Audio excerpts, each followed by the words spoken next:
कितनी अच्छी आई है। बहुत क्यूट लग रही हो। ऑब्वियो, अपने दम पे शादी करने का ग्लो। इनकी जिद ने किया डेस्टिनेशन वेडिंग का सपना सच अपने दम पर, टाटा कैपिटल पर्सनल लोन्स के साथ।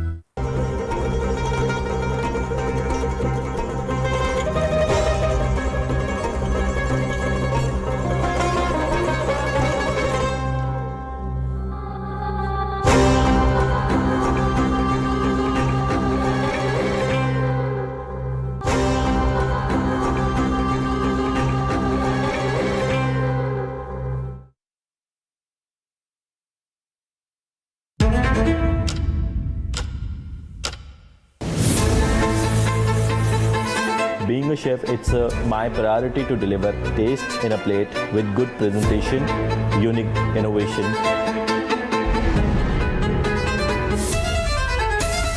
You need to explore, you need to experiment. You observe the people, make them happy, make them feel happy, and in the end you are smiling. That's the most important thing.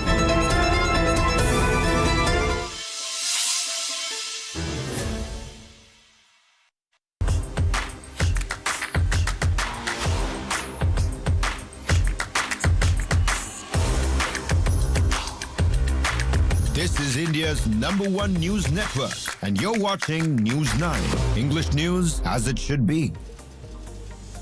Hello and welcome. You're watching News 9 with me, Shweta Kothari. On the show today, we discuss the market's outlook. But coming up first would be India-UAE deepening ties with a $200 billion trade deal. That's going to be on the show first. The target is of 2032. Also coming up is Maharashtra sealing mega trade deals at World Economic Forum in Davos. And finally, we will be making sense of the market later in the show. But first up, let's also take a look at headlines.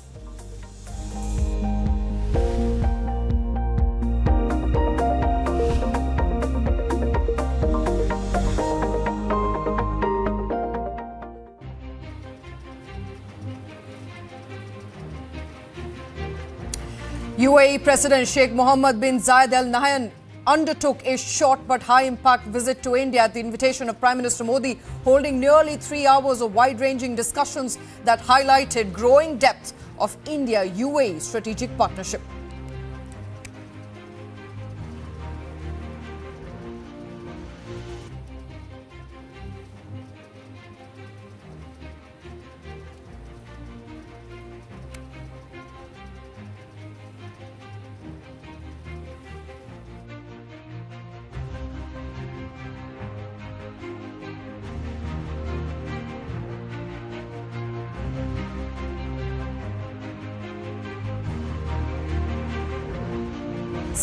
$14.5 lakh crore rupees through MoUs at World Economic Forum in Davos.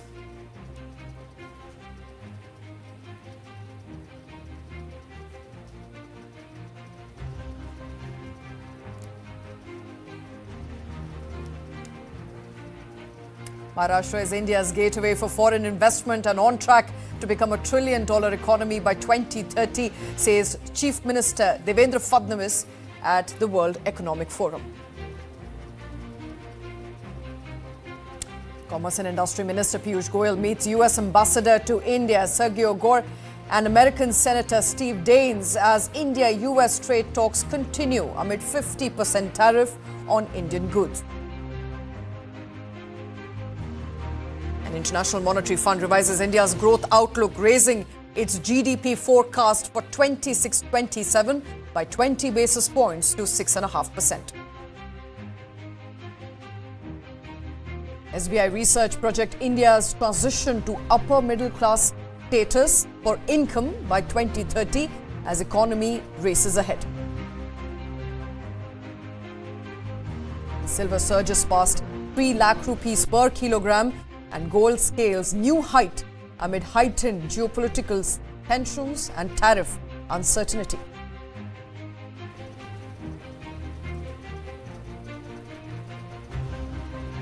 The rupee slips 12 paise to end at 90 rupees 90 paise against dollar as FII outflows and strong greenback demand persists. China seeks WTO panel against India over PLI incentives for automobile, batteries and electric vehicles.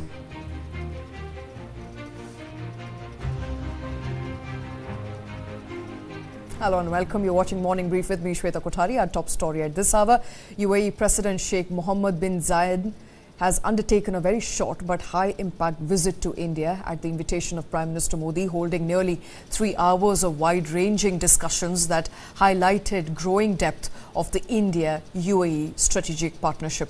Prime Minister Modi personally received Sheikh Mohammed upon his arrival in the national capital on Monday and later described him as his brother in a post on social media platform X, according to Foreign Secretary Vikram Misri. The talks culminated in an ambitious roadmap to double bilateral trade from the current $100 billion to $200 billion by 2032. Several agreements and letters of intent were also signed during the visit, spanning critical sectors such as energy, defense and space, signaling a decisive push to expand both commercial and strategic cooperation between the two nations.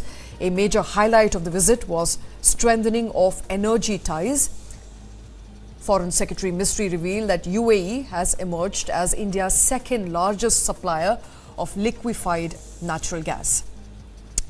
In a major step towards enhancing India's energy security as well, a 10-year LNG supply agreement was signed between India's Hindustan Petroleum Corporation and Abu Dhabi's National Oil Company, with supplies scheduled to begin by 2028. The leaders also reviewed defense cooperation, including plans to expand industrial collaboration and specialized training programs, particularly for special forces, to further strengthen security ties. They unequivocally condemned cross-border terrorism and for the perpetrators, supporters and financiers of all acts of terrorism to be brought to justice. The UAE President expressed his support for the success of India's chairmanship of the BRICS grouping this year, and as I said, also confirmed the UAE's high-level participation in the AI Impact Summit that is being held next month. As we speak, External Affairs Minister Dr. Jaishankar is seeing off the President at the airport. My final thought would be that though this has been a visit of, I would say, just about 3 hours, 3.5 hours, it has been an extremely substantive visit. You can see that in terms of the outcomes. And I think this particular visit has contributed to the setting, in fact, the direction of work between India and the UAE in the very near future. This is a sale and purchase agreement between Hindustan Petroleum Corporation Limited and the Abu Dhabi National Oil Company Gas, ADNOC Gas. And it's a long-term agreement providing for the purchase of 0.5 million metric tons per annum of LNG by HPCL from ADNOC Gas over a period of 10 years, starting from 2028. So those are the details that I have immediately on that. On Dholera, the idea of, there is no dollar figure right now because we are still looking at which projects will actually go into the package. But we are looking at pursuing or attracting investment from the UAE in the development of the special investment region in Dholera in Gujarat, which essentially focuses on infrastructure. And included in this infrastructure, you are aware that there is already a cargo terminal functional in Dholera. The idea would be to expand this and add a full-fledged international airport in Dholera.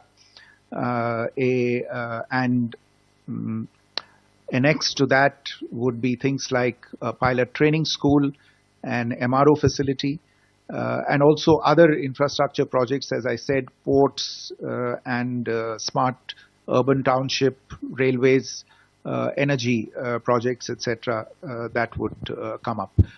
This will be pursued between the UAE and the government of Gujarat. right, moving on now. Maharashtra has kicked off the World Economic Forum annual meeting on a strong note, signalling that the momentum for Maharashtra's development is going to kick off with more investment opportunities coming its way. Maharashtra has signed 19 MoUs on day one with investment commitments worth massive 14.5 lakh crore rupees. These projects are expected to be generating over 15 lakh jobs in time to come, underlining the state's push to position itself as India's leading investment destination. According to the state government, the MoUs span multiple sectors and reflect strong global confidence in Maharashtra's consumer market, infra growth and its strength, as well as long-term growth story. The deal covers areas ranging from manufacturing, urban development to green energy and digital infrastructure. Soon after inaugurating the Maharashtra Pavilion, Chief Minister Fadnavis, who is in Davos, said that the response from global investors has been extremely encouraging. He also added that even the government's ambitious plan to develop a third Mumbai is attracting major interest from international players. And throughout the day, the Chief Minister held a series of business to government meetings with global giants including Coca-Cola and Tora Energy and Brookfield. These companies operate across sectors such as consumer goods, beverages, hospitality, logistics, urban development, green steel and digital infrastructure. Chief Minister Fadnavis was joined by Industries Minister Uday Samant and senior state officials as Maharashtra looks to convert investor interest at Davos into long-term economic growth back home.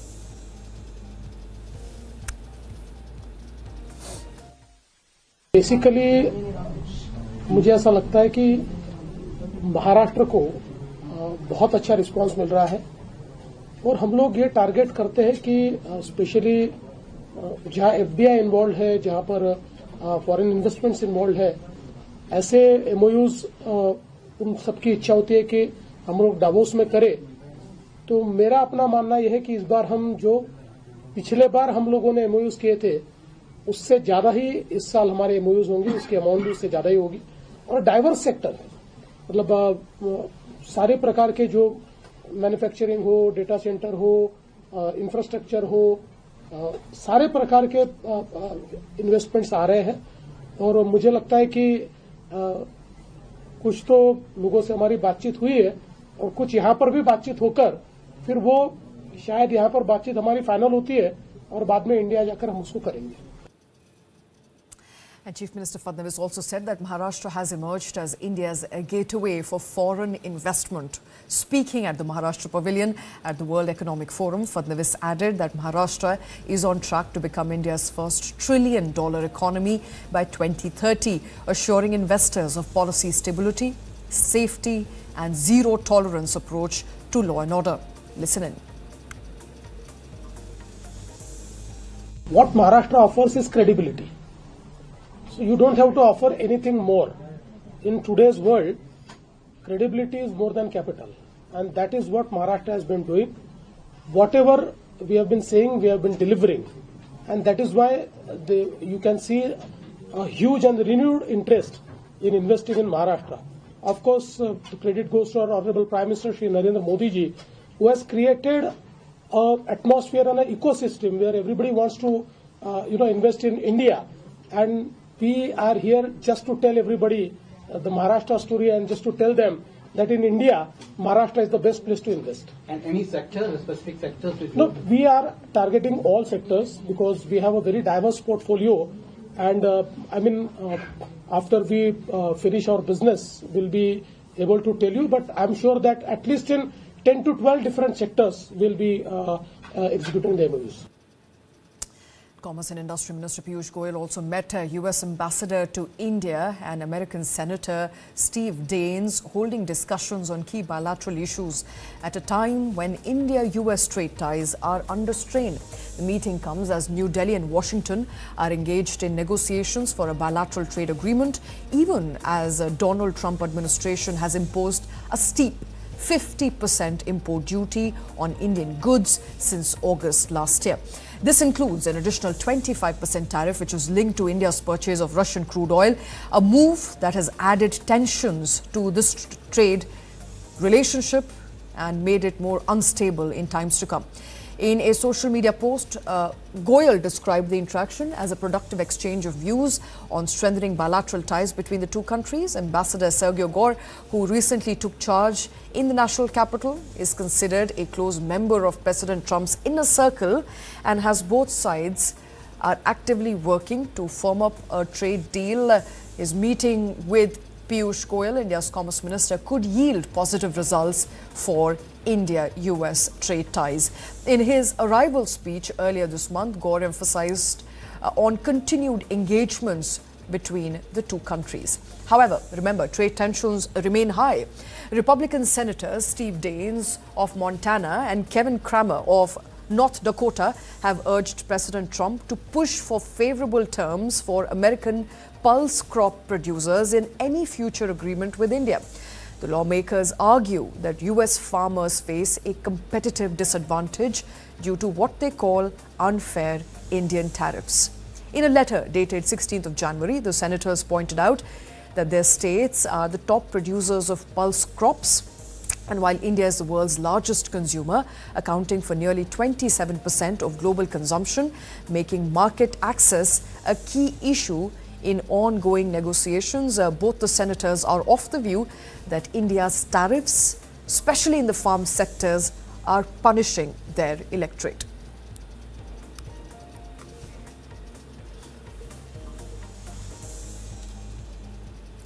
And the International Monetary Fund has now revised India's growth outlook, raising its GDP forecast for 26-27 by 20 basis points to 6.4%, even as it flags a gradual moderation in momentum after a strong near-term performance. In its latest World Economic Outlook, the IMF also sharply upgraded India's 25-26 growth forecast to 7.3%, which is up nearly 0.7 percentage points from its October estimates. The revision reflects better than expected growth in the third quarter and strong momentum carrying into the final quarter of the financial year. However, the IMF cautioned that growth is likely to ease beyond financial year 2026. It said that the expansion is projected to moderate to about 6.4% in 2026 and 2027 as cyclical and other temporary factors fade away. This broadly aligns with India's own official projections as well, with the National Statistics Office estimating a 7.4% growth for financial year 26, up from 6.5% in 24-25. The IMF also warned that while global growth remained resilient despite trade disruption, the negative effects of tariffs are likely to intensify over time. Now, this is particularly relevant for India, which faces a steep 50% tariff from United States, impacting labor-intensive sectors such as textile, footwear, and marine products. And remember, President Donald Trump had announced a 25% tariff on countries doing business with Iran, adding to global trade uncertainty. On the inflation front, the IMF said India is expected to return to near target levels, helped by easing food prices. Meanwhile, it flagged both the promise and risk of artificial intelligence, saying that AI-led investment could boost productivity, but also disrupt jobs and wages if not carefully managed.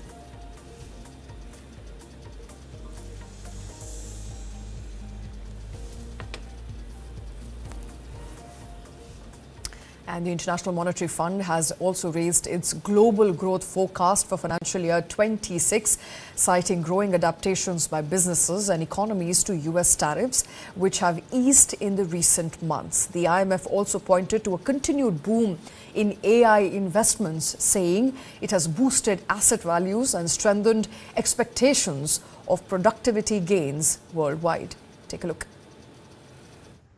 The International Monetary Fund raised its global growth forecast for this year on Monday. It sees global GDP growth at 3.3% over the next 12 months, up 0.2 percentage points from a previous projection in October. The latest projected number is even with last year's total. The IMF argues businesses have adapted to higher US tariff rates by rerouting supply chains. while trade agreements have lowered some duties and China has shifted exports to non-US markets. The IMF estimated US growth for this year at 2.4%, up slightly from October. That's due in part to a big push from massive investment in AI infrastructure. Although it warned the AI boom posed risks for higher inflation if it continues at its rapid pace. But the IMF added if AI-driven productivity gains and profits aren't realised, it could see a correction in high market valuations that might hurt demand. A Supreme Court decision against Trump's broad tariffs under an emergency sanctions law is expected soon. The IMF believes that could lead to another round of trade policy uncertainty in the global economy. But the body said AI represents a significant upside for the global economy if the investment surge leads to quick adoption. Elsewhere, the agency said China's growth would reach 4.5%, down from last year's stronger than expected 5% performance. The IMF also forecast Eurozone growth at 1.3%, up 0.1 percentage points from its previous estimate. It sees higher public spending in Germany and stronger performances in Spain and Ireland.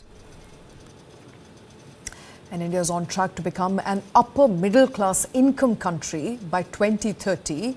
The world's third largest economy even earlier, which is by 2028, according to a latest report by SBI Research. The transition would place India alongside countries such as China and Indonesia in the World Bank's income classification. The World Bank categorizes economies based on per capita gross national income, and the global data shows a steady upward shift over the decades. In the 1990s, a large share of countries fell in low and lower middle income brackets. By 2024, the number of high income countries had more than doubled, reflecting broader global economic progress. India's own climb has been gradual but steady. The country took 60 years to move from low income to lower middle income by 2007, with per capita GNI rising from $90 in 1962 to $910. But since then, the pace has accelerated sharply. India reached $1 trillion GDP after 6 decades, crossed $2 trillion in 2014 and $3 trillion, in fact, in 2021, and is now projected to hit $4 trillion this year, which is 2026, with $5 trillion likely in the next 2 years' time by 2027. On per capita income, India crossed $1,000 in 2009, $2,000 in 2019, and $3,000 within the next 7 years. The report projects $4,000 per capita as income for each individual in this country by 2030, marking the upper middle income transition. SBI Research also notes that India's strong growth performance globally is placing it now, India, in the top 5% of countries by average real GDP growth. Looking ahead to Viksit Bharat by 2047 goal, the report says that sustaining high growth rates will be key to India's high income ambitions.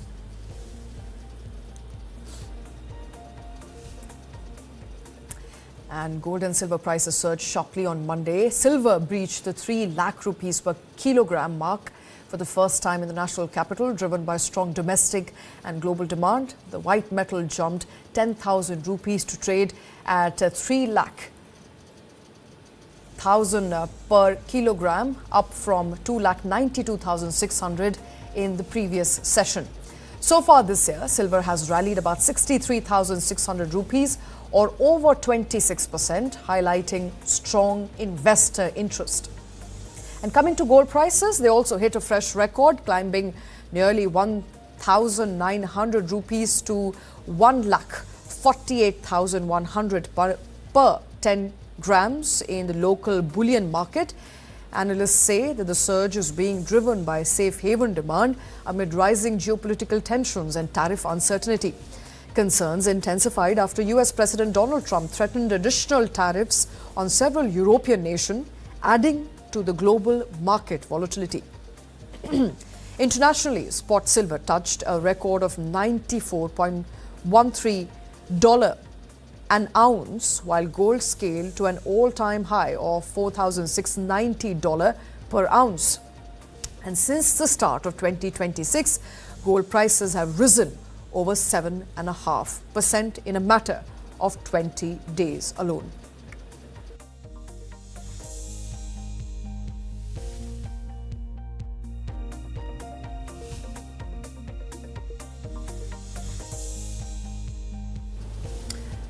All right, time for a very short break. Up next, we discuss what's ahead as far as India's benchmark is concerned with Kranti Bhatini of Wealth Mill Securities joining us after this very short break. Stay tuned.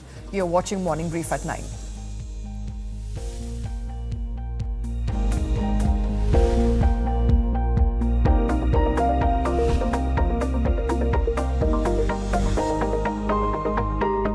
A tall cappuccino with caramel syrup and cardamom. Sure. A tall cappuccino with caramel syrup and cardamom. Sure. Tall alfacino with camel soup and cardamom, mom.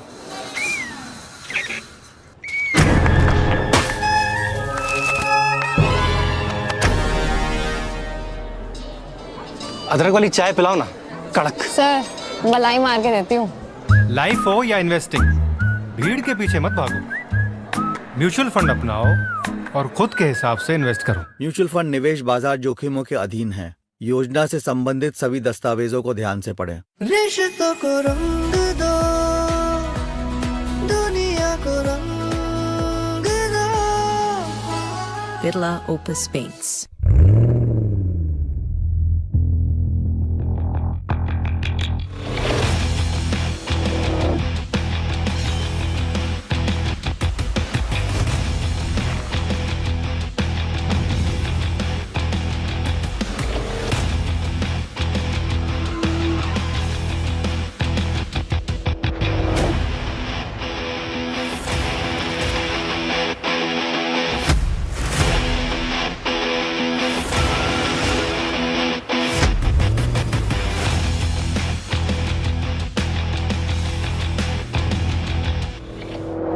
इतनी दूर कैसे करेगी? Auto लेगी क्या?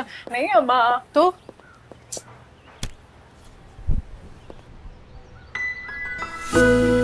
Surprise. जिद्दी लड़की। इसकी जिद ने दी इसे एक नई उड़ान, टाटा कैपिटल 2 व्हीलर लोन्स के साथ।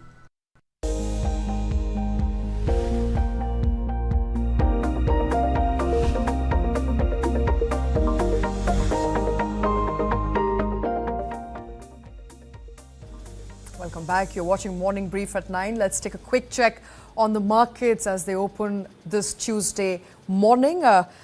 Let's play up those numbers on our screens right now. Nifty 50 down almost 2.2% at 25,518. Sensex is also down 0.26%, holding just above 83,000 mark at 83.32. Nifty mid-cap down half a percentage point at 59,312. Small cap taking a beating there, down 0.7% at 17,070. And India VIX, the volatility index is high at 1.24% at 11.98. That's, of course, markets as far as 9:28 at this point is concerned. Let's also quickly take a look at how sectors are doing and how sectors are performing this morning. And it's mostly a sea of red on our screens.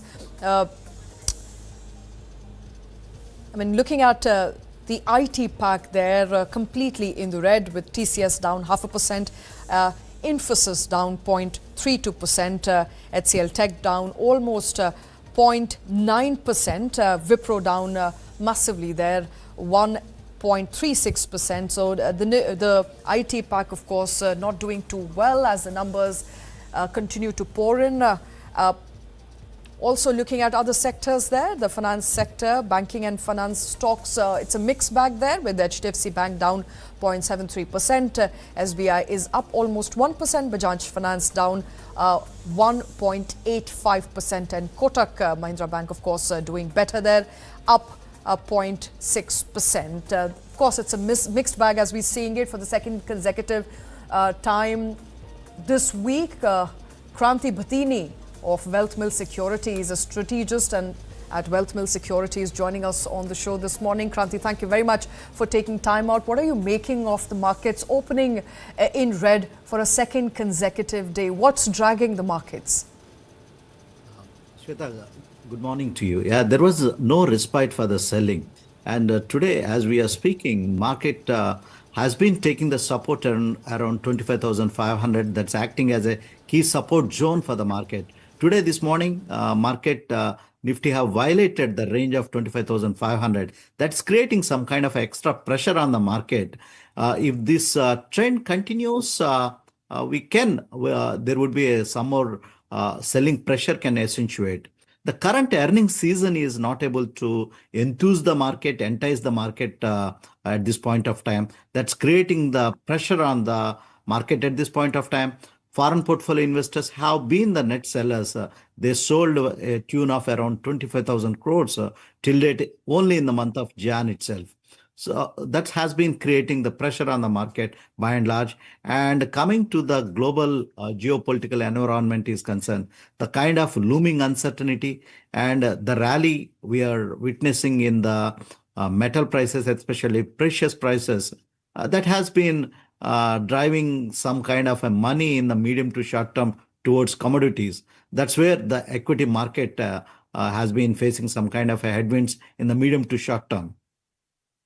Headwinds, of course, continue to persist, and coming to sector-specific, outlook there, and I'd like to pull up those numbers. Of course, the IT pack is in deep red as Q3 numbers continue to come in. It's the benchmark which are dragging both, Nifty and Sensex, and in fact, as of yesterday as well, looking at the numbers from yesterday, it does look like it's not a very great start to the week. Looking at how IT pack is doing right now, Kranti, TCS down 0.5%. Nifty also down, Infosys also down almost 0.4%, Wipro down 1.3%. So IT sector continue to drag the index. Yeah, the results have been mixed. Infosys have come up with a decent set of numbers. Their guidance has been good. Whereas with respect to Wipro and all, the numbers looks disappointing. That's where the drag on the market, and also the companies declare the results. Reliance Industries results also not enthused the market. But due to the headwinds in the US and the uncertainty around the trade deal and the macros running around US economy is concerned, that has been creating some kind of a selling pressure in the IT pack in the medium to short term. Creating some pressure there in the short and the long run. I also want to quickly take your views on silver and gold. Of course, looking surprisingly well there as far as silver is concerned on the back of industrial demand and the geopolitical uncertainty. And gold is not too far back alone. In fact, climbed nearly 7.5% in the first 20 days of this year alone. What's the trajectory looking like to you from here? Are we looking at some sort of correction? Because, every person you speak to say don't invest in gold and silver just as yet. They're overpriced. But, the views are, of course, very mixed. Given the uncertainty persisting, what's your view on gold and silver? Very interesting, Shweta. And silver and gold, after a 47 years span, they have been outperforming. And normally silver and gold, they run in a very long cycles. That's what the tendency of the precious metals are concerned. Of course, silver is a high beta when compared to the gold is concerned. And the rising demand that has been coming from the alternative energies and EV, the industrial demand has been taking the silver prices, and also too much speculation is going on with respect to the silver and gold is concerned at this point of time. Normally, the tendency of the retail investors are concerned whenever something that is rising, too much money will follow. That is the tendency we are witnessing. And also the other reason for the rally in the silver and gold is the uncertainty, geopolitical uncertainty that has been looming around the world, that has been making the investors getting into precious metals. Of course, given the kind of rally is concerned, normally we tend to say silver and gold are the safe havens, but the kind of rally what we witnessed, I don't think so they are the safe havens in the medium to short term, because they have been run away ahead of their prices. With respect to fundamentals of silver and gold, there are no fundamentals. They are always precious 2000 years back and today. only thing that's driving the prices is the demand and supply. There is a greater demand and supply, and many of the central banks we have witnessed, they are reducing their dollars and the exposures to US treasuries and increasing their gold reserves. That's That has right. been one of the key narrative for the rise in the silver and gold. Has How been far- has been a key narrative last year, and whether it's going to be a key narrative going into this year, given how the kind of uncertainty we've seen coming in from US President Donald Trump. I have to ask you, Kranti, the EU-US trade ties are also souring, given renewed tariffs that Donald Trump has now threatened over Greenland on some of its closest allies. On the back of that, and of course, FPI outflow, which has also dragged India's benchmark indices to 3-month low on 19th of January. I have to ask you, do you think Indian markets will remain resilient to external shocks and pressures? Because reports coming in suggest that most economies and most businesses have now found their soft spot. They have now found their strength, and most of them today are resilient to what may come from US by the way of tariffs. Absolutely, Shweta. The one thing is the Indian long-term narratives, the fundamentals are quite strong. And still, as on date, the IMF has reiterated the consensus view of India's growth around 7.5%, which is phenomenal in a world which is filled with complete uncertainties. So by and large, India's story is intact on a medium to long-term basis. But what is weighing on the market in the medium to short term? The foreign portfolio investors have been very on Indian markets. The reason is, one thing is the rising rupee, depreciating rupee, and also the trade deal, which has been an overhang for many of these investors. And also in the medium to short term, the results, earnings season is not enticing the investors. And also the global investors are concerned.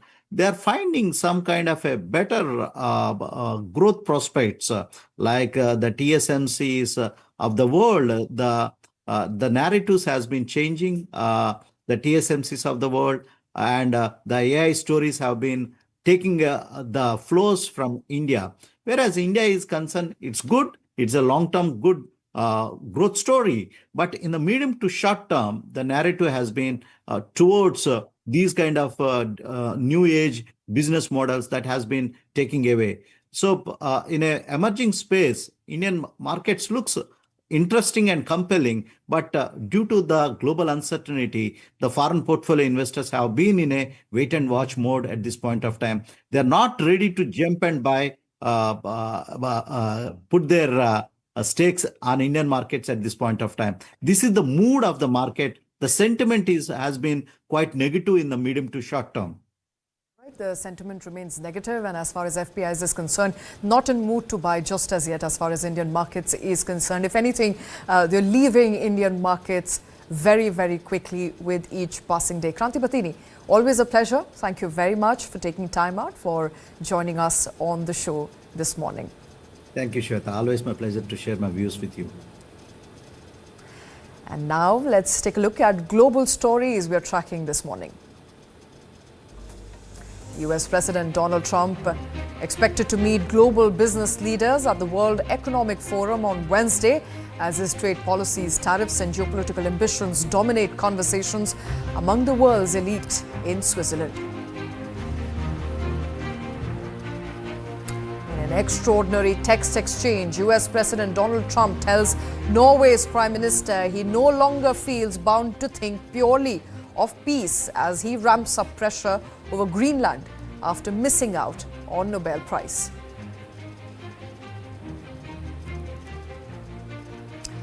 US Treasury Secretary Scott Bessent cautioned European nations against hitting back at Donald Trump's threatened tariffs over Greenland, warning retaliation would be very unwise and escalate tensions.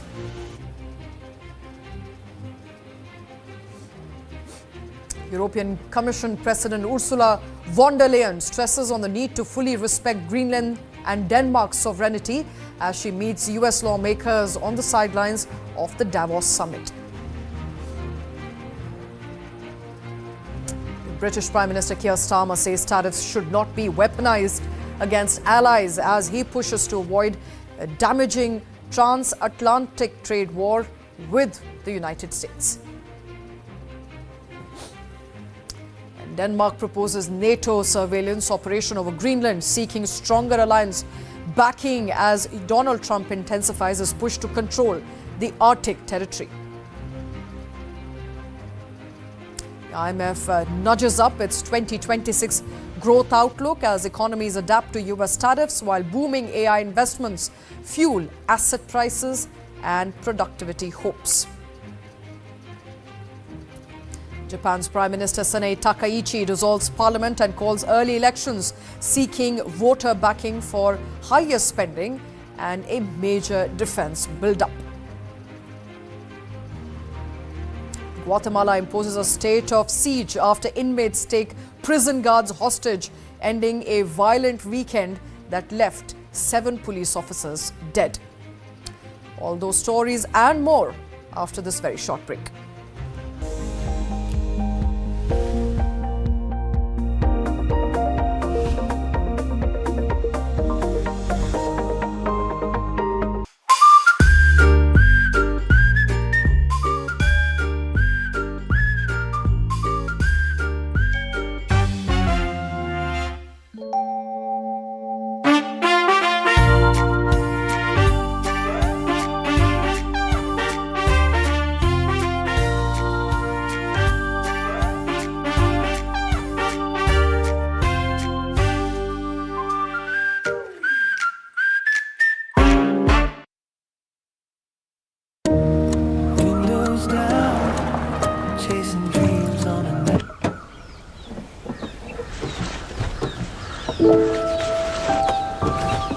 With Skoda Supercare and growing network across 180 plus cities, you never drive alone.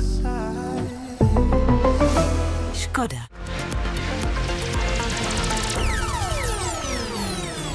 इतनी दूर कैसे करेगी? Auto लेगी क्या? नहीं अम्मा। तो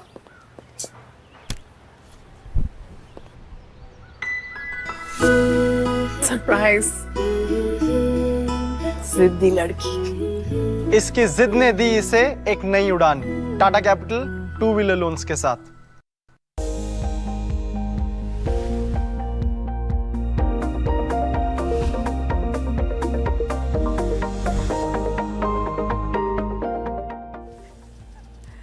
Welcome back. You're watching Morning Brief at 9.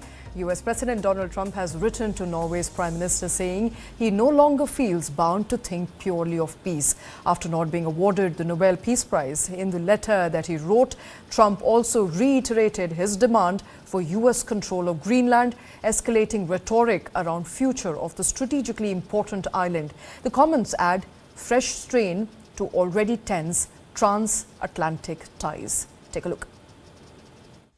US President Donald Trump says he no longer thinks purely of peace. In a letter obtained by Reuters, Trump told Norway's Prime Minister he no longer feels obligated to prioritize peace after failing to win the Nobel Peace Prize.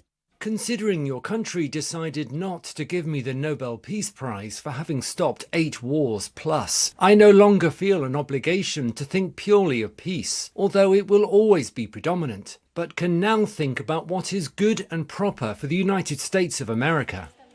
The letter was a response to Norway's Prime Minister Jonas Gahr Støre and Finland's President Alexander Stubb, who criticised Trump's tariffs on European allies after Trump threatened to impose them on countries standing in his way of taking control of Greenland.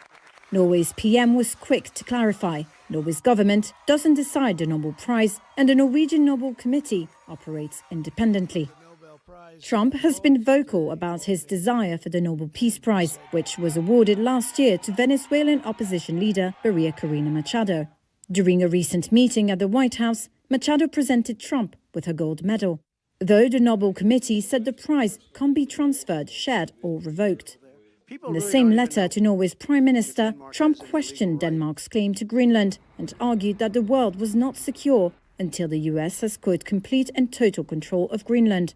Greenland, rich in minerals and strategically located, is an autonomous territory of Denmark. And US President Donald Trump is expected to meet leading global business executive in Davos on Wednesday. According to sources familiar with the matter, Trump's presence is casting a long shadow over the annual World Economic Forum as political uncertainty, trade tensions and global security dominates discussion among the world's political and corporate elite. Take a look. The World Economic Forum got underway in the Swiss town of Davos on Monday. A steady flow of attendees filled the halls and meeting rooms, with Donald Trump's presence looming large over the annual gathering of the global elite. Sources familiar with the matter said the US president is due to meet global business leaders in Davos this week. He's expected to arrive on Wednesday, where he'll deliver a special address. The sources added business leaders, including CEOs in financial services, crypto and consulting, were invited to a reception after Trump's address. One CEO said their understanding was that global CEOs had been invited, not just those from the US. And one of the sources said the invitations had come from the White House. Several top US officials, including Treasury Secretary Scott Bessent, plan to accompany Trump. The conference agenda has to some extent been overtaken by the US president's dramatic policy moves. They include his demand in recent days that the US take over Greenland.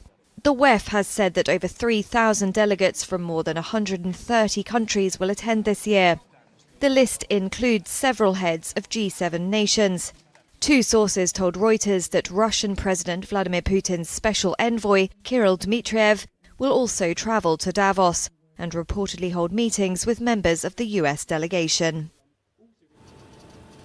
US President Donald Trump's push to take control of Greenland from fellow NATO members, including Denmark, has triggered discussion within European Union on possible countermeasures. Norwegian and German leaders say they are seeking meetings with Trump on the sidelines of the World Economic Forum in Davos later this week in a bid to diffuse the growing dispute over Greenland.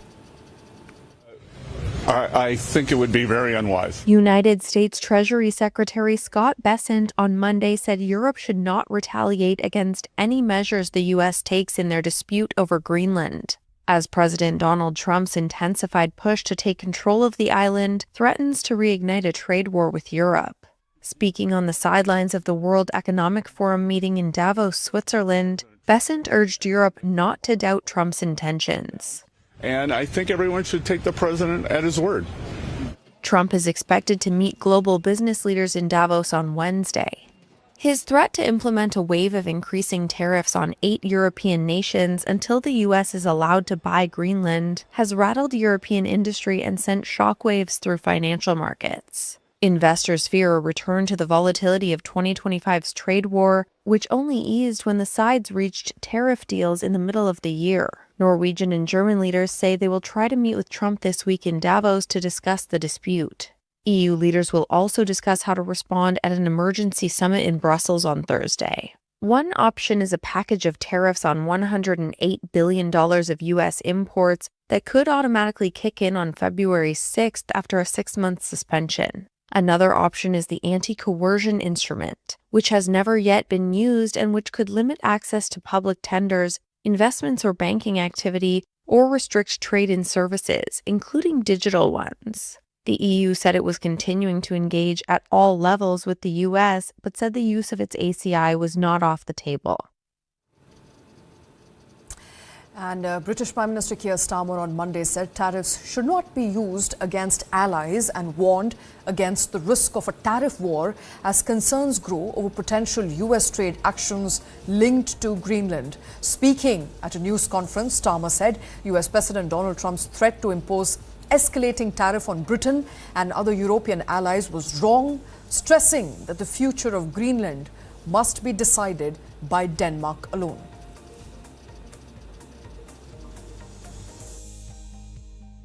Alliances endure because they're built on respect and partnership, not pressure.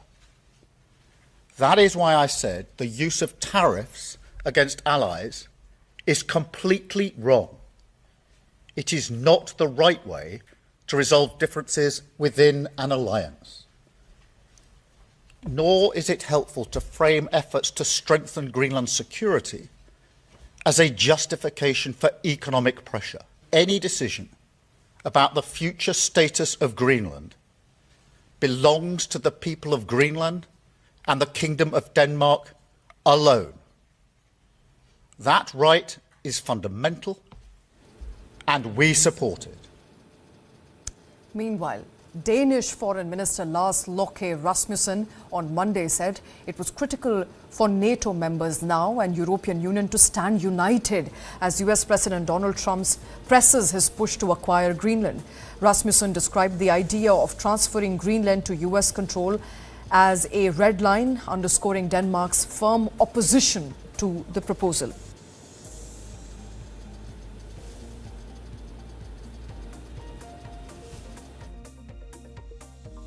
It's not that they have led me to believe anything, it's just that we made an agreement. You know? The meeting we had last week left me with a clear impression that the President honestly and full-heartedly want to acquire Greenland. But we also made it crystal clear that this is a red line. And that's why it's so important that all our allies in the NATO alliance, in the European Union, stand up for these principles to show the American president, you have a desire, you have a vision, you have a request, but you will never be able to achieve that by putting pressure on us. Shifting focus back to India now, as India counts down to Union Budget 2026 on 1st of Feb, the biggest question remains whether taxpayers will get another reason to cheer. After last year's sweeping reset of the income tax system, expectations are high that Finance Minister Nirmala Sitharaman could once again put the salaried and the middle class at the centre of the budget narrative. Here's a closer look at what taxpayers, markets and governments are weighing on ahead of 1st of February. Take a look. As India counts down to the Union Budget on 1st of Feb, the spotlight is once again on income tax and whether Finance Minister Nirmala Sitharaman will deliver relief to salaried and middle-class taxpayers for a second year running. Budget 2025 marked a major reset on taxation, with a sweeping overhaul of the new income tax regime, the rollout of the new Income Tax Act and sharp GST rate rationalization.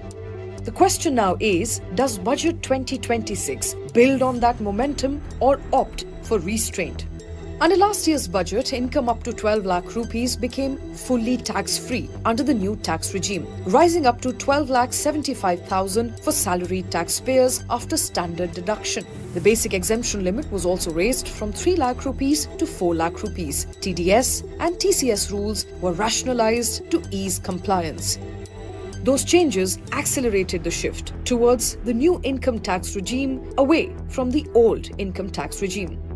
Out of 7.28 crore income tax return filers for assessment year 24-25, 72% opted for the new regime, compared with 28% under the old. Experts say that government has clearly nudged taxpayers towards the new regime by making it simpler, cleaner and less dependent on exemptions. According to market analysts, any fresh tax relief in Budget 2026 is likely to be targeted and not sweeping. Possible moves include widening lower tax brackets, raising the standard deduction to reflect inflation, further simplifying TDS and TCS provisions, and greater clarity on the future of old tax regime. But the big question is whether tax cut can still drive growth. With private consumption forming the largest share of GDP, economists say relief aimed at urban middle-income earners could boost discretionary spending from housing and autos to services. Yet, the math is delicate. Can tax cuts meaningfully lift consumption without denting government revenues? There's also a political layer. With West Bengal and Tamil Nadu heading to elections, the budget will be closely watched for signs of populism, especially tax sops aimed at the middle class. Another issue under debate is, will raising the nil tax slab further actually bring more taxpayers into the formal system or simply reduce collections from existing ones? Economists note that while a higher exemption threshold eases compliance pains, it does not automatically widen the tax base unless accompanied by stronger enforcement and formalization. And there's an external risk. India's exports face uncertainty amid tariff pressures and global trade tensions, raising concerns over future revenue flows. Can the government absorb a revenue shortfall from tax relief at a time when export earnings are under pressure? Remember, this will be Nirmala Sitharaman's 9th consecutive union budget, a rare milestone, delivered at a moment when expectations are high and fiscal room is limited. With budget around the corner, all eyes are now on the Finance Minister. Union Budget 2026 may not bring dramatic tax cuts, but even modest, well-calibrated tweaks could decide how much money stays in taxpayers' pockets. All eyes on 1st of Feb and the budget for a bulletproof Bharat. So all eyes are now on the Union Budget for financial year 26-27, which is set to be presented by Chief Minister Nirmala Sitharaman on 1st of February. The budget comes at a time of rising global uncertainty, even as India steps up its push towards self-reliance and long-term growth. Ahead of the big day, voices from across industries, from EVs to AI to oil and gas, real estate, healthcare, banking, hospitality, as well as education, are laying out their expectations, highlighting what they want from the government to prioritize in the year ahead. Newsline is starting a special Budget 2026 poll, and your voice matters. Scan the QR code, take part, and vote on key questions shaping India's economic future. Do you think Budget 2026 will ease the tax burden on the salaried employees? Scan the QR code and vote on a yes or a no.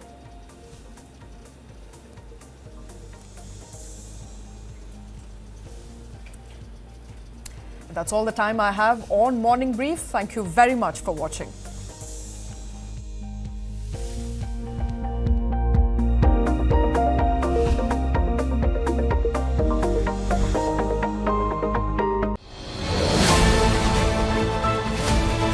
When Trump captures Maduro, News 9 breaks it first. It's happening far away, but it has tremendous consequence for the world. What happens next? Biggest international headline of the hour. The US has conducted military strikes. This is the Venezuelan president. Maduro faces multiple charges, including narco-terrorism. This is Maduro being taken to the New York court. Donald Trump indicated that Greenland might be next. Where will Donald Trump stop?